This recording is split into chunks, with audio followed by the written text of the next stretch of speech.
Istina. His Nisha mother told me I was a slut, because I admitted what my uncle did to me. I was ate like fart.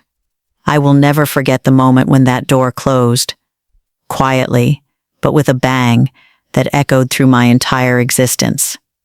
I was 8 years old, standing in the living room of our apartment in Zagreb, filled with the smell of walnut cookies, and feeling as if the whole world, my entire sense of security, had just exploded into 1,000 tiny pieces. My mother's words, Ivanka's words, were still ringing in my ears, hot, poisonous, burning every innocent cell in my body.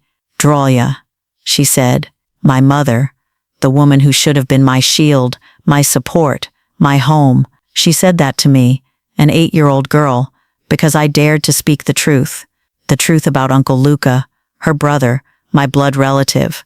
That was the moment when my world was divided into before and after.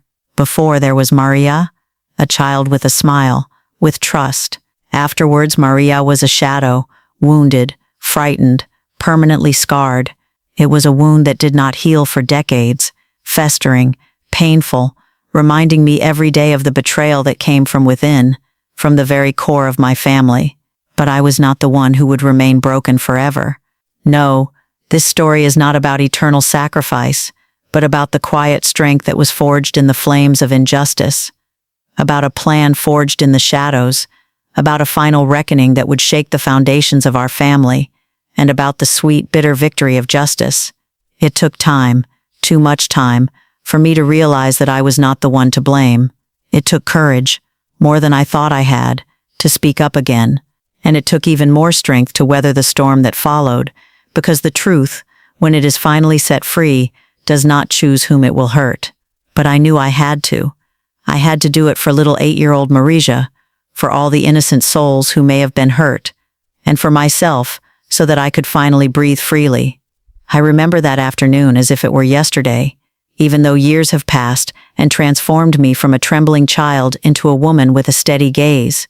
The sun was shining through the windows, illuminating the dust dancing in the air, and outside you could hear the sounds of city life in Zagreb. Children playing, traffic, the distant sound of trams. Uncle Luka was with us, as he had been many times before. My mother adored him. She considered him the perfect brother, a role model. He was always smiling, always had a story to tell, a joke to make. I found him repulsive. His touch, his gaze, even the smell of his cologne made me feel sick. But I was just a child. Who would believe me? Who would believe that behind that charming smile lay a predator? That day, while my mother was in the kitchen preparing a dish whose smell I usually loved, Luka took advantage of the opportunity. He was quick, cunning. He knew how to sneak up on me. His hands, which usually gave me sweets, now took something priceless from me. He knew that my mother was busy. He knew that I was alone in the room with him. Every part of my body was shaking, but my voice was stuck in my throat. Tears were streaming down my face. But he just smiled. I felt dirty, broken, like a fragile vase thrown onto concrete. When he finally left, I felt like I was suffocating in my own skin. I didn't know what to do or who to turn to. Children don't know these things. But I knew it was wrong, deeply, painfully wrong. I knew it couldn't remain a secret. And so, gathering every ounce of courage I had, I went to my mother. Her back was turned to me. She was cooking sarmu, and steam was rising into the air. The air was filled with a feeling of home, warmth, security. I didn't want to break the peace, but I couldn't keep quiet any longer. "Mom," I said, my voice trembling and barely audible. She turned around, her face gentle, and then she saw my tear-stained eyes, my clenched fists. "What's wrong, Marija?" she asked, her tone changing, becoming sharper.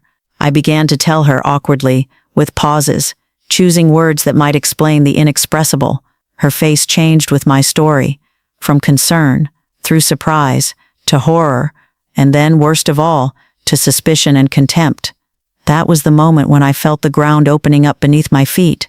"Don't talk nonsense," she cried, putting down the pot. "What are you saying? Uncle Luka?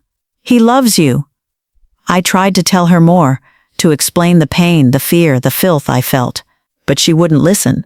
Her eyes filled with tears, Her face turned into a mask of rage. "What did you do to him, huh? You're just a child, and you're a slut." The words hit me like stones, tearing down all the walls I had built around myself. I fell to the floor, sobbing, and she turned away, returning to her work as if nothing had happened. The door closed. My world collapsed.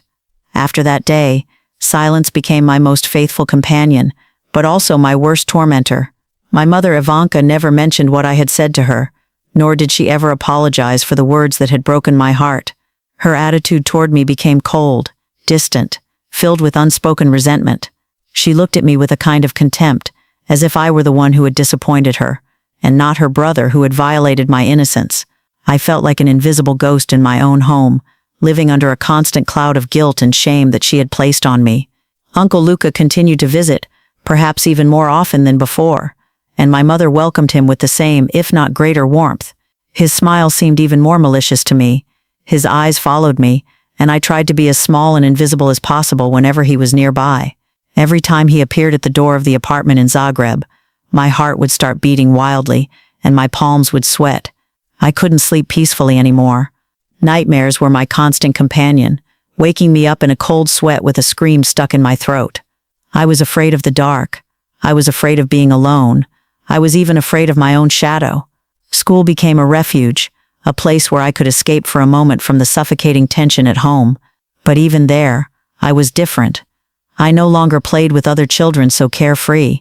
Fear crept into every part of my being.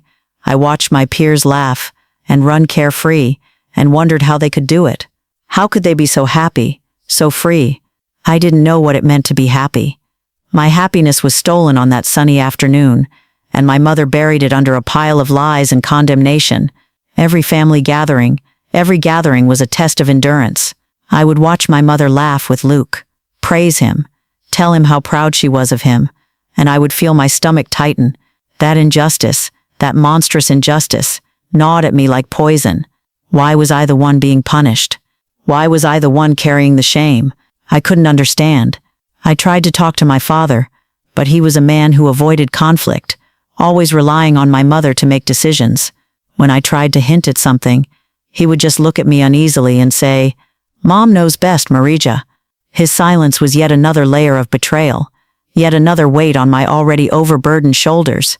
He, the man who should have been my second protector, did not see, or perhaps did not want to see, the pain in my eyes. This taught me that I could not trust anyone, that I was alone in this world, left to my own devices. That lesson was painful, but at the same time it was the foundation on which I later built my strength. From the ashes of broken trust, a tiny spark of resistance began to glow.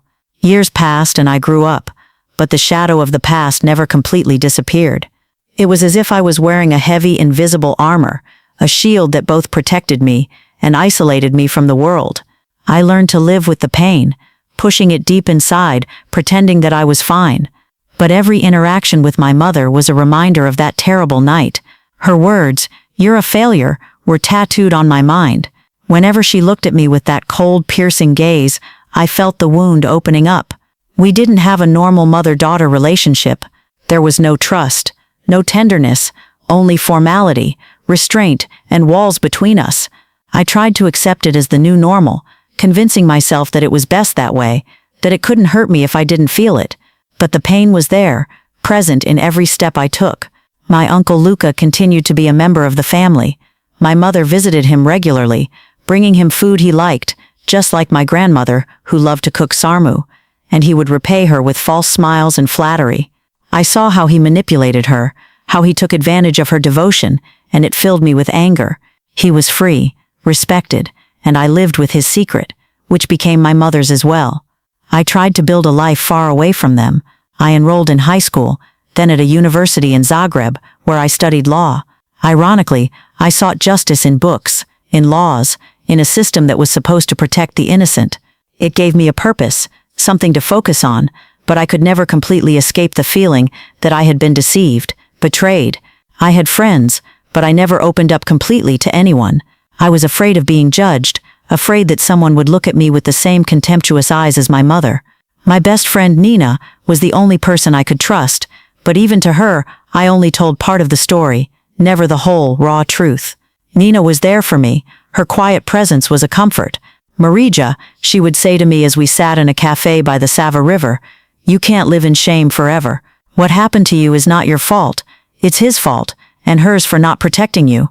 Her words were like little needles that slowly pierced my armor. It was hard for me to accept that I wasn't to blame. For years, I carried that guilt like a heavy cloak, convinced that my mother was right, that I had somehow caused it, that I had somehow deserved her words. But Nina's words gave me a new perspective. Her support was invaluable.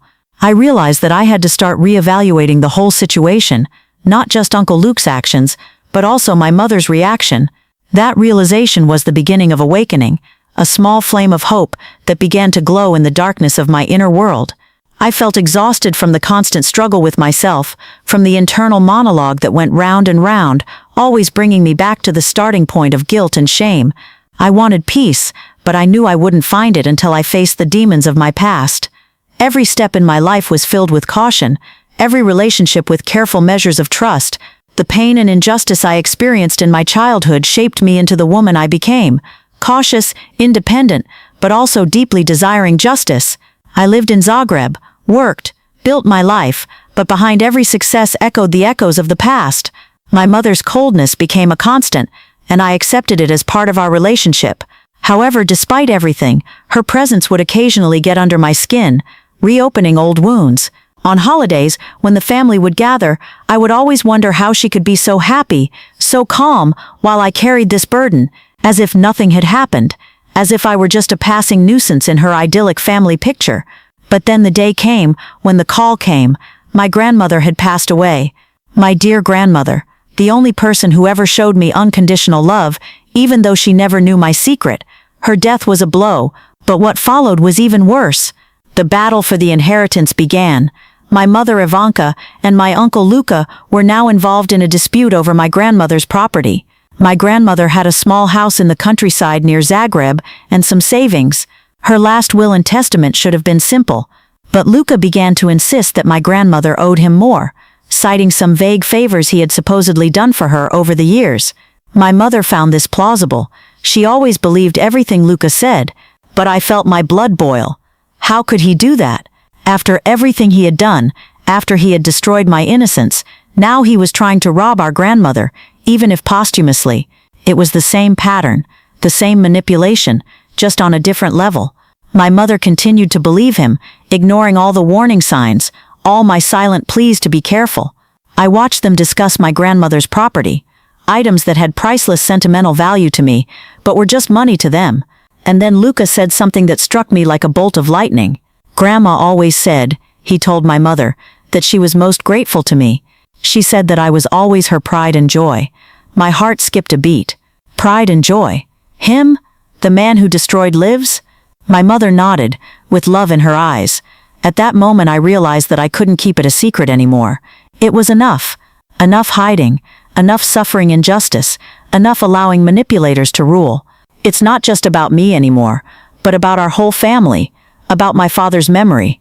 That pain became a flame, and the flame became determination. I will no longer be a silent witness. I will no longer be a victim. I turned to Nina, my only true friend. "Enough is enough," I said, my voice firm, unfamiliar even to me. "This has to stop." Her eyes, always full of understanding, looked at me with a mixture of sadness and pride. She knew that the moment had come. The moment when Mariah, who had lived in the shadows for years, would finally stand up and speak out. The moment when I would look for a lawyer. The decision had been made, firm as a rock. I was no longer an 8-year-old girl, frightened and broken. I was a woman with a law degree, with knowledge, and most importantly, with an unstoppable desire for justice. Nina's gaze gave me the strength I needed. "I will always be with you, Mariah," she said, and I felt my throat tighten. Her support was my anchor in the storm that was coming. The first step was to find the right lawyer. I wanted someone who understood family law, someone who was empathetic, but also uncompromising. I searched, asked for recommendations, and finally found an extraordinary woman, Anita Novak, who had a reputation not only as a top lawyer, but also as a person of deep compassion. When I told her my story, from the very beginning, from the day I was 8 years old, to my mother's coldness, and Luca's blatant attempt to take my father's inheritance. She listened attentively, without interruption. Her face showed no judgment, only sadness and determination. "Marija," she said, "this is a difficult path, but you have a right to justice. You must not be afraid." Those words were like a soft balm on my old wound. We started working on a strategy. There was no evidence. I had no bruises. I had no witnesses. Luca was too cunning. All I had were my words, my memories, and the pain that had lasted for decades. But Anita was creative. "There is no physical evidence," she said, "but we have a pattern of behavior. We have psychological impact, and we have your mother's testimony discrediting you, which is in itself proof of her bias, and in a way her role in perpetuating this injustice." We decided to focus on two colossal issues: family law in the context of inheritance, how to expose Luca's cruelty and manipulation, and, most importantly, on moral responsibility and recognition of the damage suffered. We knew that criminal prosecution for a childhood act without solid evidence might be impossible, but my goal was not just to lock Luca up, but to free myself and uncover the truth. I wanted my mother to finally see what she had done. We began gathering information. Anita taught me how to gather evidence about Luca's behavior over the years, about his apparent kindness that often came with conditions, about his ability to charm people, especially women, and especially my mother. I remembered all the little things, all the moments when he approached me, all the looks, all the false compliments. I started writing, in detail chronologically, every segment of my story, all the way back to that hot afternoon when I was 8 years old, and my mother told me I was a slut. Writing was cathartic, but also painful. I relived everything, but this time, I had a purpose. I didn't write to drown in my pain, but to build a weapon. The plan was clear. First, try to negotiate the inheritance, use it as leverage to make Luca show his true colors. Then, if that didn't work, start a public confrontation, in the presence of a lawyer, so that the truth would finally come out, not only to him and my mother, but also to other members of the family. It was intimidating, but the feeling that I was finally doing something was liberating. I believed in Anita. I believed in myself. The preparations were exhausting, but every day spent gathering memories and consulting with Anita, my lawyer, strengthened my resolve. I felt like I was being reborn, no longer as Marija the victim, but as Marija the warrior. I decided that it was the ideal moment to announce the family gathering on the anniversary of Luca's death. I knew that Luca would be there, and that my mother would organize lunch, probably sarma, trying to create a facade of family idol in their apartment in Zagreb. Other relatives would also be present, some distant, some closer, but all of whom had heard over the years about Luca's goodness and my mother's selfless life. Anita advised me to remain calm, composed, and to speak only the truth, that I should not let my emotions overwhelm me before the time. "Your strength lies in your truth, Marija," she said. "There is no need to shout. Let your words be heavy." On the agreed day, I arrived with Nina, who was my silent support, my rock. I knew that her presence spoke volumes. The atmosphere was tense at first, but my relatives tried to create an appearance of normality. My mother looked at me with her usual cold expression, but in her eyes, I saw a hint of unease, as if she sensed that something was about to happen. Luca was of course the center of attention, laughing loudly, telling his usual stories, playing the charming uncle. I watched him, my stomach churning, but I suppressed it. I waited for the right moment. After the main course, when people began to leave with coffee and cakes, Luca started talking again about his grandmother's inheritance, trying to assert his position. "You know, Grandma always wanted her wishes to be respected," he said, looking at my mother, who nodded proudly. "And Grandma knew who to leave her most valuable possessions to. She valued me very much." At that moment, I interrupted him. "Grandma valued the truth, Luca," I said, and my voice, though quiet, echoed in the silence. All eyes turned to me. Luca frowned. "What are you talking about, Marija? Are you okay? You've been studying too hard." My mother's face froze. "Marija," she said in a warning tone, "this is no way to behave in front of the family." But I just continued. 8 years, I began, looking Luca straight in the eyes. His smile disappeared, replaced by an expression of shock and fear. "I was 8 years old when you first touched me. I was 8 years old when you stole my innocence, in this house, while my mother was preparing sarm. There were no screams, no tears, only the naked truth, spoken calmly, but with such weight that the air around us became heavy and impenetrable. People turned away. All that could be heard were quiet sighs and breathing. My mother's gaze was fixed on me, full of disbelief disbelief, then pure horror. "What are you saying, Marija?" she cried, but her voice was broken, filled with panic. "Shame on you. I raised you. You're making up nonsense." "I'm not making it up," I said, and my eyes met my mother's. "I didn't make it up then either. When I was 8 years old and came to you, crying, broken, and told you what your brother had done to me. Do you remember what you said to me, Mom? You said I was a slut. You said it was my fault. You said I was lying." Those words hit my mother like a thunderbolt. Her face turned pale, her eyes widened in horror. She looked at Luca, then at me, then back at Luca. The truth was out. The truth that had been buried inside me for years had finally seen the light of day. Luca tried to get up, to grab me, but Nina stood in front of me, and I held on tight. I knew this was just the beginning. A heavy silence fell, heavy with shock and disbelief. The people around the table looked confused, some of them shocked, others horrified. My Uncle Luca turned pale, and his eyes, usually shifty and calculating, were now filled with pure, unadulterated fear. He tried to speak, but his voice failed him. My mother Ivanka stood in front of me, her eyes burning with anger and humiliation. "You're lying," she screamed, her voice echoing through the room, shattering the silence. "You're lying. You're making it up. Why would I do that to you? Why are you doing this to me in front of everyone?" "I didn't do anything to you, Mom," I replied calmly, despite my heart pounding in my chest. "I'm telling you the truth. The truth you refused to hear 20 years ago. The truth you tried to bury with my childhood." Her voice turned into a scream, but it wasn't a scream of grief. It was a scream of rage. "That's no way to treat your mother." She repeated the words I had heard countless times before. "I raised you, I gave you everything, and this is how you repay me. Shame on you, Marija. Shame on you." Her words were like slaps, but this time they didn't break me. It was fuel. I looked at her, and for the first time, instead of feeling guilty, I felt deep sorrow for her. She wasn't angry at me. She was angry at the truth, at the fact that her perfect image of her family had been destroyed, and by her own daughter. And then I saw, in a split second, how her gaze met Luke's. That look said it all. It was a look of complicity, understanding, even fear. At that moment, all the remaining doubts in me, in her innocence, disappeared. She knew, or at least suspected, and she decided to remain silent, to protect her brother, not her child. Some relatives tried to intervene. Some demanded explanations. Some muttered that it was a family matter. But Nina stood by me, her hand on my shoulder, encouraging me. "This is not a family matter that should be swept under the rug," Nina said, her voice sounding surprisingly firm. "This is abuse and betrayal." Luca, realizing he was caught, tried to run away. He stood up and headed for the door, but several of his stronger relatives, now aware of the gravity of the situation, blocked his way.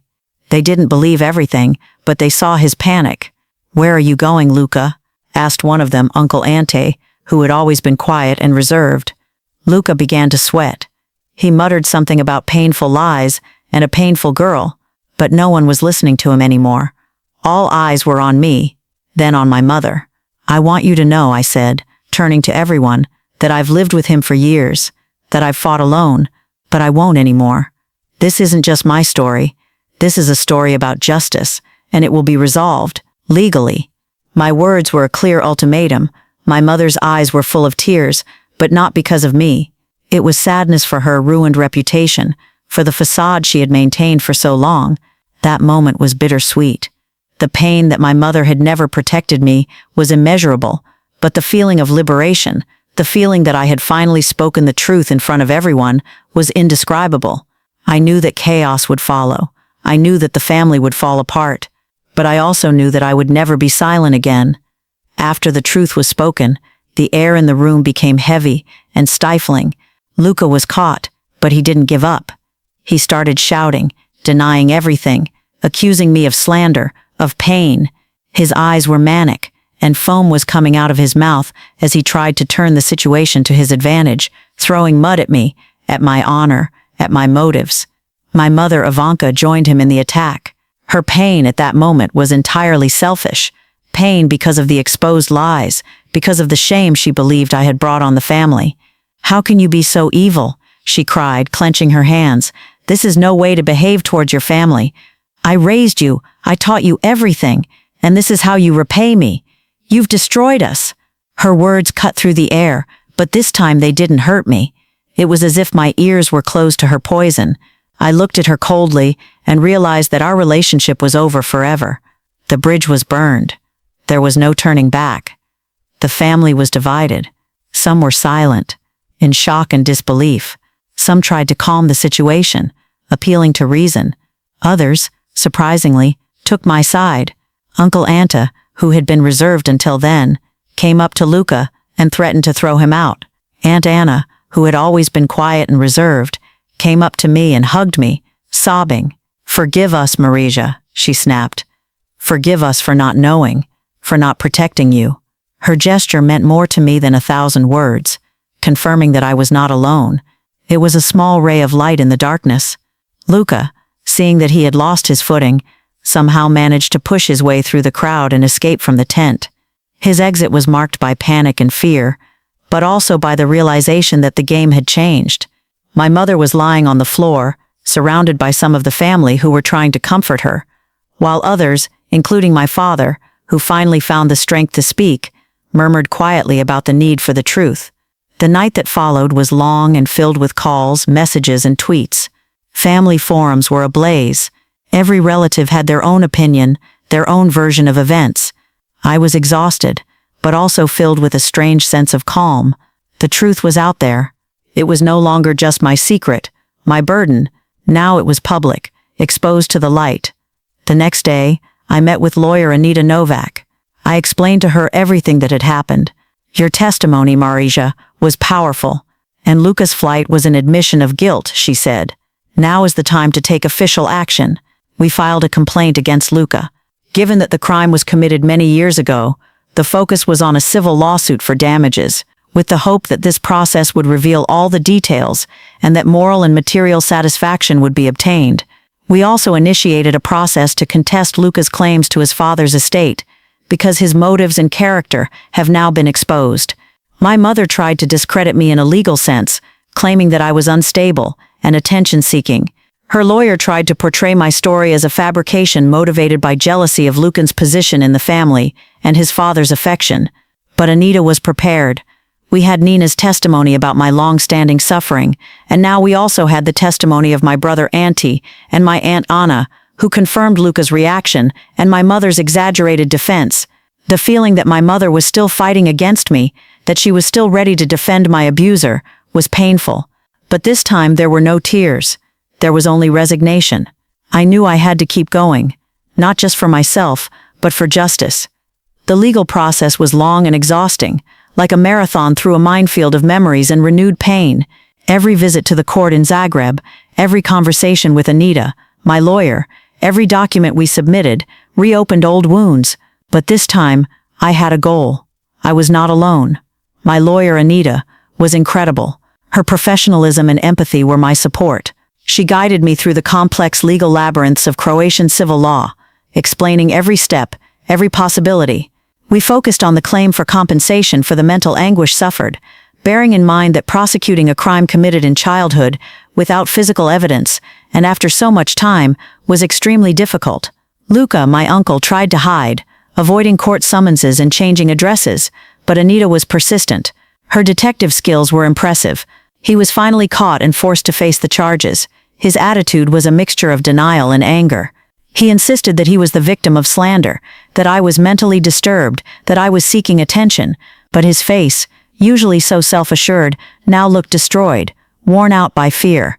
My mother's testimony was what hurt me the most. She appeared in court with tears streaming down her face, but she continued to defend Luca. "My brother is an honest man," she cried, her voice trembling. "My daughter has always been problematic. She makes up stories.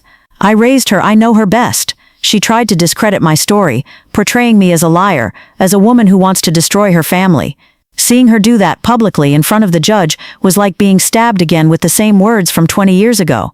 But I didn't break down.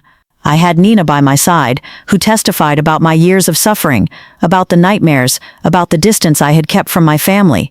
Uncle Auntie and Aunt Anna, braver than I thought, confirmed Luca's strange behavior and his panic-stricken flight.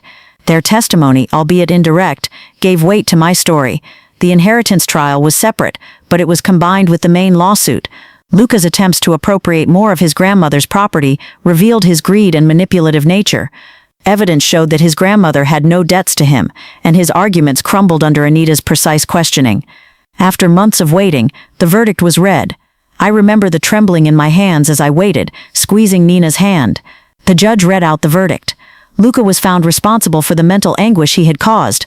Although there was no criminal sentence, he was obliged to pay substantial damages. It wasn't a prison sentence, but it was a public mark, a public acknowledgement of his guilt. It was my victory. As for the inheritance, Luca's claims were rejected. Baca's property was divided fairly, and he got only what was legally his, nothing more. Poetic justice. My mother was devastated. Her facade crumbled. Her beloved brother had been publicly humiliated, and her reputation as an honest mother and sister was destroyed. People began to look at her suspiciously. Her eyes were full of hatred, but she could no longer hurt me. The feeling of triumph was a mixture of relief and deep sadness. It was not euphoria, but quiet satisfaction. I knew that no amount of money or punishment could bring me back to my carefree childhood, but they could give me what I needed most: recognition of the truth and the opportunity to close that chapter. After the trial, my life began to change slowly but surely. The air was easier to breathe in Zagreb. There was no longer an invisible weight on my shoulders. Luca withdrew into the shadows and disappeared from public life. I invested the money I had been awarded, although it was symbolic compared to the pain I had suffered, in a fund to support victims of abuse, knowing that it would at least help someone find the strength that I had to find myself. My mother, Ivanka, never recovered from the shock. Her reputation in the extended family was ruined. Many relatives, after the trial and public shaming, began to distance themselves from her. Her best friends, who had listened to stories about my problematic nature for years, now looked at her with discomfort. It was painful to see her isolation, but at the same time, I felt that it was the result of her own choices. I tried to talk to her again, not with the intention of attacking her, but to offer her some kind of reconciliation, a way forward. "Mom," I said on the phone, "I want you to know that I didn't mean to destroy you. I just wanted the truth." Her reaction was predictable. "You destroyed my life," she screamed. "Shame on you. I raised you and you disgraced me. I will never forgive you." Those were her last words, but this time they fell on deaf ears. I realized that she would never admit her role, never see my side of the story. The pain she carried was hers, and she had to live with it alone. I decided to cut off all contact with her. It wasn't revenge, but self-protection. Her poison could no longer reach me. With my father, I managed to establish a fragile but sincere relationship. After all, he understood the gravity of the situation and admitted his mistake in not protecting me. His apology, though late, was sincere and freed me from the burden of resentment. There was no going back to the way things were, but there was room for a new beginning, for a relationship built on honesty, not lies. Nina stayed with me, my best friend, my family by choice. Together we celebrated small victories. Together we carried each other through the hard times. She taught me that the strongest support is the support we give ourselves. The quiet empathy and understanding I received from her were invaluable. My career progressed. The passion for justice that I discovered during the struggle now guided me in my work. I have dedicated myself to helping others, especially women and children who have suffered injustice. Every case, every victory in court, was a small tribute to that 8-year-old Marija, and proof that the truth, no matter how painful, always pays off. I learned that there is strength in vulnerability, that there is courage in speaking up, and that the greatest victory is the one you win over yourself, over your fears and traumas. I was no longer defined by what had happened to me, but by the way I dealt with it. I was not a victim, but a survivor, a fighter, and in the end a winner. My story is not over, but this chapter is. It was a bitter experience, filled with pain, betrayal, and loneliness, but it shaped me into the woman I am today, strong, resilient, and finally truly free. I knew it would take me a long time to fully recover, but I was on the right path, the path to peace and quiet, personal victory.